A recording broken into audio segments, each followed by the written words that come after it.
ধারাবাহিকেও ছিল জলে ডুবে নায়কের মৃত্যু। সেই দৃশ্য শুটেই কি সমুদ্রে নেমেছিলেন অভিনেতা রাহুল বন্দ্যোপাধ্যায়? শোনা যাচ্ছে ধারাবাহিকের চিত্রনাট্য মেনেই নাকি রবিবার শুটিং হয়েছে। মধুচন্দ্রিমায় গিয়ে জলে ডুবে মৃত্যু হবে নায়ক উজান ওরফে রাহুলের। ধারাবাহিকে নাকি এমনই দৃশ্য দেখানো হবে পূর্ব পরিকল্পিত ছিল। সেই অনুযায়ী গভীর জলে শুটিং করছিলেন ধারাবাহিকের নায়ক নায়িকা রাহুল বন্দ্যোপাধ্যায় এবং শ্বেতা মিশ্র। টেলিপাড়া মনে করাচ্ছে ধুলোকণা সহ একাধিক ধারাবাহিকে নায়কের মৃত্যু হয়েছে।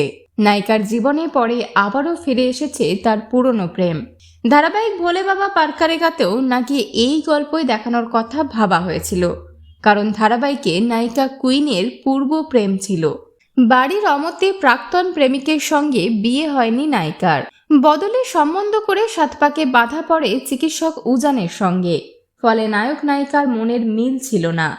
নায়িকার পুরনো প্রেমকে ফেরাতেই নায়ক জলে ডুবে মারা যাবে, এভাবেই নাকি লেখা হয়েছিল চিত্রনাট্য। তাই তালসারের আউটডোর শুটিংয়ে কুইনের প্রাক্তন প্রেমিককেও অভিনয়ে অংশ নিতে দেখা গিয়েছিল। যদিও রাহুলের মৃত্যুর পেছনে আসল সত্যিটা কি তা এখনো অধরা।